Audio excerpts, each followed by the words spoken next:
Bonjour à tous, aujourd'hui on va regarder la nature de la suite définie par U0 appartenant à R et UN plus 1 est égal à cos de UN pour n appartenant aux entiers naturels.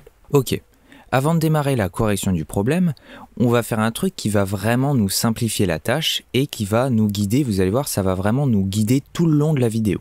Quand vous avez comme ça une suite définie par récurrence, du type UN plus 1 égale F de UN, faire une représentation graphique, ça permet de rapidement donner des idées sur quoi faire. Ok, alors pour faire ça, on va tracer notre repère, on trace le graphe de la fonction identité et on trace le graphe de f. Donc ici, c'est le cosinus. Alors je ne vais pas détailler toute la démarche, il y a plein de vidéos sur YouTube qui le font très bien et c'est quelque chose de très classique et d'assez simple à comprendre. Toute la complexité du problème, elle tient du fait que U0 appartient à un intervalle. Et vous allez voir que, en fait, c'est un petit peu problématique. Mais on va réussir à s'en sortir en utilisant plusieurs méthodes. Ok, on va d'abord tester avec une valeur prise pas trop loin de l'intersection des deux graphes. Donc si je trace mes traits, j'obtiens ceci. Et on voit que ça semble converger. Ok, on va prendre un autre point. Et la même chose, ça revient dans l'intervalle et ça semble encore une fois converger. Je le fais pour un autre point et on voit que c'est la même chose. Ok, on a d'ores et déjà envie de conjecturer la convergence de la suite. En tout cas, c'est ce que le graphe nous suggère. Alors, toutes ces conjectures, elles peuvent paraître inutiles parce que c'est pas une preuve. En maths, on veut des preuves rigoureuses et un dessin, c'est pas suffisant. Sauf que pour procéder, par exemple, à une démonstration par récurrence, encore faut-il savoir quoi démontrer. Et c'est en ça que ça sert ce graphe. Ça nous permet vraiment de savoir quoi faire. Et vous allez voir que vraiment ça va nous guider.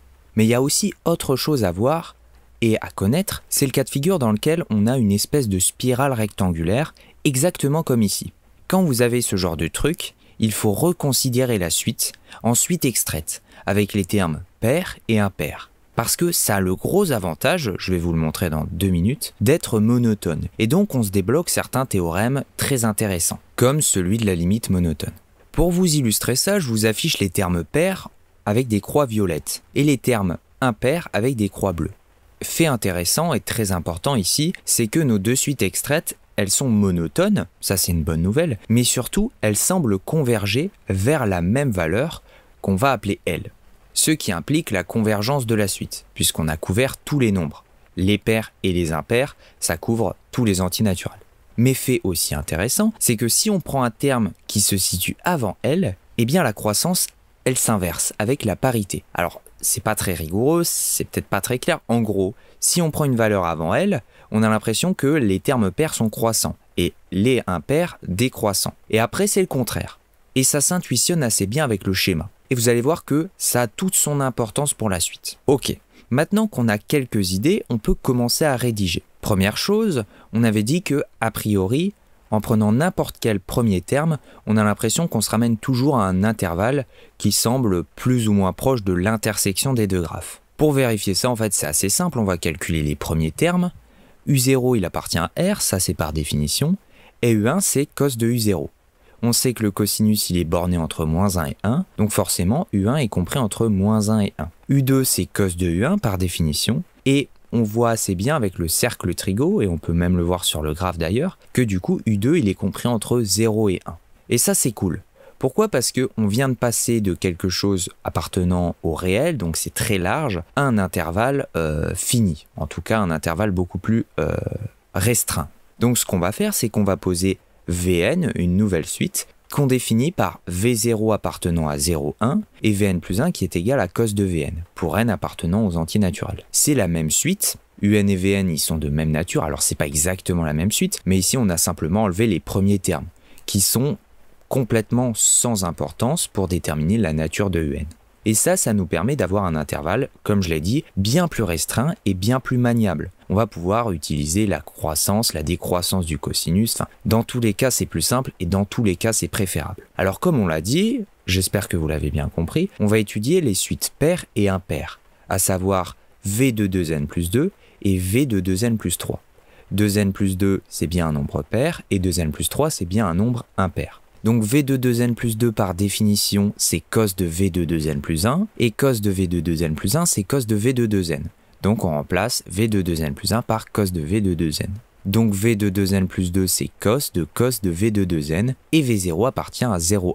Alors, c'est des manipulations qui sont assez classiques, qui paraissent assez simples, mais quand vous les faites à la main, on peut rapidement s'embrouiller. C'est pas si simple que ça quand on n'a pas l'habitude, donc méfiez-vous. Et on fait le même raisonnement avec V de 2n plus 3, on obtient ceci, et V1 appartient à 0,1. Alors, je prends un encadrement plus large, en vérité, V1 il appartient à 0 cos de 1, mais le fait d'écrire V1 appartient à 0,1, ça permet d'avoir deux sous-suites qui sont en fait quasi identiques. On a un petit peu avancé, en tout cas on a déjà posé les choses. Ici, ça va peut-être être le moment le plus difficile à comprendre. Sur le graphe, on s'était rendu compte que les termes pairs et les termes impairs, ils étaient parfois décroissants, parfois croissants, et on avait émis l'hypothèse que ça dépendait de si on était avant ou après elle. À la limite, ça, pourquoi pas, c'est pas si important que ça. Mais le graphe, il nous donnait aussi l'impression que les suites extraites étaient, quoi qu'il arrive, monotones sur n. Et ça, c'est génial. Parce que si cette hypothèse est raisonnable, qu'elle est bonne, ça veut juste dire qu'on a comparé le premier terme et le second terme. Et pour cette raison, on va poser f de x est égal à cos de x moins x. Et pour pas s'embêter, on va le poser pour x appartenant à R. Alors cette fonction, on peut avoir l'impression qu'elle sort un petit peu de nulle part, je le conviens. En fait, ça vient simplement du fait qu'on a envie de comparer le premier terme, qu'on va appeler x, et le second terme, qui est cos de x. On va comparer nos deux termes via le signe de cette fonction. Voilà, tout simplement. Ok, nouveau problème cependant, pour étudier son signe, on se retrouve avec une inéquation qui semble difficile à résoudre, c'est-à-dire cos de x moins x supérieur à 0. Alors je dis supérieur, c'est aussi inférieur ou égal. En fait, on n'est pas capable de la résoudre. C'est pas possible en utilisant des moyens analytiques. C'est un petit peu embêtant, et dans ce genre de cas, il faut tenter des choses, et souvent regarder la dérivée seconde, etc. C'est des idées qui sont assez bonnes. Donc c'est ce qu'on va faire. On trouve que la dérivée c'est sin de x fois sin de cos de x moins 1, et encore une fois on ne s'embête pas, c'est pour x appartenant à R. La fonction elle est continue et dérivable, c'est déjà ça. Alors je vous épargne les calculs de la dérivée, mais avoir des cosinus imbriqués les uns dans les autres c'est assez inhabituel, et c'est pas si facile à dériver que ça. Et l'erreur peut rapidement arriver en dérivant notre fonction, donc attention. Ok, bref. Donc on va essayer de connaître le signe de la dérivée, et en fait ça se fait assez bien. Pourquoi? Parce que sin de cos de x, c'est compris entre moins 1 et 1. Si vous multipliez des sines et des cos entre eux, c'est toujours borné entre moins 1 et 1. Et si vous soustrayez 1, ça ne change pas l'ordre de l'inéquation, vous obtenez en fait déjà f' de x, et surtout vous obtenez que c'est inférieur à 0. Et ça c'est vraiment cool en fait, parce que ça veut dire que notre dérivée est négative et donc que notre fonction est décroissante. Et ça c'est vraiment le jackpot en fait. Pourquoi? Parce que une fonction qui décroît, c'est soit toujours positif, soit toujours négatif, soit positif puis négatif, mais en fait vous n'allez pas avoir des oscillations de plus et de moins. En fait ça s'étudie assez bien. Et donc on peut facilement étudier son signe. Et en fait pour ce faire, on avait émis une hypothèse, c'était que avant elle, y avait une croissance différente que après elle. Enfin je sais pas si c'est très clair, mais je pense que vous avez commencé à saisir l'idée. Et on a l'impression que L, grosso modo, il est compris entre 0 et pi sur 2. Donc ce qu'on va faire, c'est qu'on va calculer f de 0. f de 0, c'est cos de 0 moins 0. Cos de 0, c'est cos de 1. Et cos de 1, c'est supérieur à 0. Maintenant, si on calcule pi sur 2, ça nous donne... Enfin, si on calcule f de pi sur 2, ça nous donne cos de pi sur 2 moins pi sur 2. Ça nous donne 1 moins pi sur 2. Et donc ça c'est inférieur à 0. Alors le choix des valeurs, bon ici ils sont bien choisis, mais vous auriez pu prendre à la limite d'autres valeurs. C'est pas si important que ça, juste ce serait bête de prendre des valeurs qui soient des cosinus un petit peu alambiqués et qu'on ait du mal à savoir si c'est positif ou négatif. Avec nos deux résultats qui précèdent, on peut appliquer le théorème de la bijection, qu'on appelle aussi parfois par abus de langage le corollaire du TVI. Mais corollaire, bon, ça veut tout et rien dire, hein, ça peut être tout un tas de théorèmes, donc je préfère l'appellation théorème de la bijection. Et qu'est-ce qu'il nous dit ce théorème de la bijection? Il nous dit qu'il existe un alpha compris entre 0 et pi sur 2, tel que f de alpha égale 0. Je précise quand même les hypothèses à l'oral pour l'appliquer, ce théorème de la bijection, qui sont la continuité et la monotonie Ça c'est génial parce que du coup, on va pouvoir faire nos conjectures. On va conjecturer ces 4 choses. Alors c'est 2 cas qui sont eux-mêmes divisés en 2 sous-cas. Alors ça peut sortir un petit peu du chapeau, hein, mais c'est simplement une traduction de ce qu'on avait émis comme hypothèse dans l'introduction. Alors si ce qu'on a fait juste avant c'est un petit peu obscur pour vous, si la fonction vous comprenez pas à quoi elle sert, si les conjectures vous comprenez pas trop d'où elles sortent, la suite devrait vous aider à comprendre normalement. Donc ce qu'on va faire c'est qu'on va démontrer par récurrence notre première conjecture. Donc pour V0 appartenant à 0 alpha et n appartenant aux entiers naturels. Donc comme d'habitude dans une récurrence on fait une initialisation et donc pour V0 appartenant à 0 alpha on a que f de 0 est supérieur à 0. Et là, avec la ligne que je vais vous écrire, vous allez vraiment comprendre l'utilité de la fonction qu'on a posée. Donc on avait dit que f de 0 était supérieur à 0 pour V0 appartenant à 0 alpha. Donc on a que cos de V0 moins V0 est supérieur à 0. Et on a donc que cos de V0 est supérieur à V0. V2 est donc supérieur à V0. Puisque cos de V0, c'est la définition de V2. Voilà, cette ligne, elle permet vraiment de comprendre l'intérêt de la fonction qu'on a posée. Maintenant, on va procéder à l'hérédité. On suppose que pour n fixé, la fonction elle est croissante et bornée par 0 et 1. Et ce pour V0 appartenant à 0 alpha, puisque c'est là où on a vérifié l'initialisation. Et donc, on va montrer la même chose au rang n plus 1. Attention, dans le réindissage, il faut bien remplacer n par n plus 1, et non pas seulement incrémenter l'indice. Et donc, finalement, on se retrouve à devoir démontrer que v de 2n plus 4 est inférieur à 1, mais est supérieur à v de 2n plus 2 et 0. Et ici, en fait, notre hérédité, elle est presque plus simple que notre initialisation, puisque c'est la technique classique. Vous partez de l'hypothèse de récurrence, donc v de 2n plus 2 supérieur à v de 2n. Entre 0 et 1, notre cosinus, il a la même monotonie, il est décroissant. Donc on change l'ordre de l'inéquation, on obtient cette nouvelle inéquation et on peut réappliquer le cosinus qui est encore une fois décroissant. Donc on réinverse l'ordre de l'inéquation et on se rend compte que on se retrouve avec ce qu'on voulait montrer, c'est-à-dire que v de 2n plus 4 est supérieur à v de 2n plus 2, et que ça c'est compris entre cos de 1, qui est bien inférieur à 1, et cos de 1, qui est bien supérieur à 0.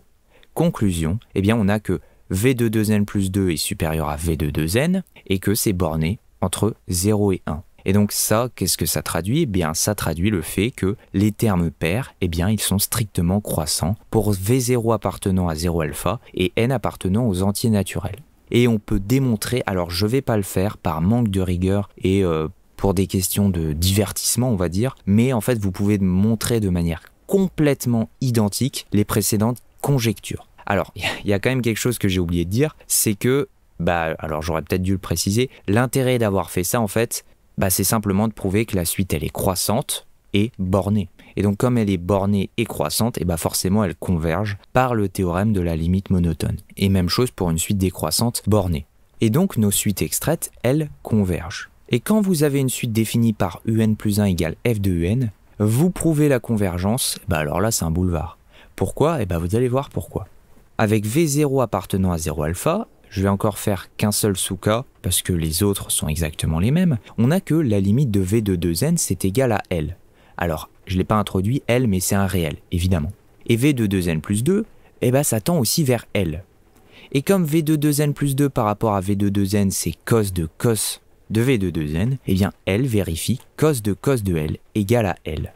Et en fait, encore une fois, par un raisonnement identique, on trouve que chaque sous-cas converge vers une valeur vérifiant cos de x égale à x. Et alors là, il y a quand même une petite subtilité. On pourrait conclure un peu vite en disant que du coup, chaque suite extraite converge vers un L identique. Sauf que rien n'est moins sûr. L'équation, elle peut avoir plusieurs solutions. Sauf que, encore une fois, coup de bol ou pas d'ailleurs, cos de x égale x, c'est équivalent à cos de x moins x égale à 0. Et ça, c'est équivalent à f de x égale 0.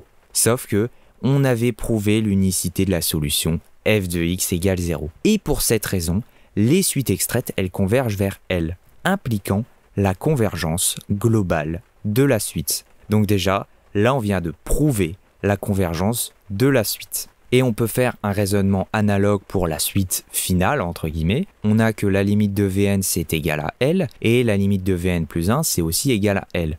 Sauf que Vn plus 1 par rapport à Vn, c'est cos de Vn. Donc L vérifie cos de L égale à L. Et donc on a que la limite de Vn, c'est égal à L, avec L qui est égal à cos de L, on va dire. Alors je me permets de laisser cos de L égale L, parce qu'en fait il n'y a qu'une seule solution à cette équation. En effet, comme L égale cos de L, vous pouvez remplacer le L imbriqué dans le cos par cos de L.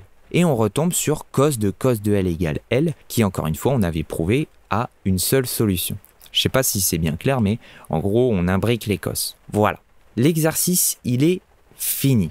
Alors on peut croire que c'est une suite basique, sans intérêt, qui était juste un peu chiante à analyser avec plein de sous-cas, mais en fait ça va plus loin que ça, puisque cette suite elle a une implication assez rigolote et plutôt intéressante, c'est que si vous imbriquez plein de cosinus ensemble et qu'à la fin vous mettez n'importe quelle valeur, et en fait vous tombez sur un truc qui est toujours identique, qui est toujours similaire. Et on peut prendre un exemple avec Python ou avec simplement une calculatrice. Vous imbriquez plein de cosinus, à la fin vous mettez une valeur au pif, ici j'ai mis 42 et vous obtenez 0,74740 tatata. Et si vous faites pareil avec 0,5, vous vous rendez compte que c'est une valeur qui est très proche. Et en fait, cette valeur c'est la valeur qui vérifie cos de L égale L. Et ce nombre, L, c'est ce qu'on appelle le nombre de Doty. Je crois qu'on appelle ça le point attracteur du cosinus. C'est un nombre qui a certaines applications, a priori, d'après Wikipédia, et qui est en plus transcendant, ce qui est une propriété plutôt intéressante. Voilà. Alors j'ai cherché longtemps une correction sur internet pour voir si je faisais pas de bêtises, mais j'en ai pas trouvé. Ce qui est assez rare et plutôt étonnant d'ailleurs pour un exercice aussi simple. Donc peut-être qu'il y a certaines fautes qui sont glissées dans ma rédaction, et si vous en avez décelé, surtout n'hésitez pas à le dire en commentaire. J'essaierai de l'épingler si je le vois. Et puis voilà, moi je vous dis à bientôt dans une prochaine vidéo.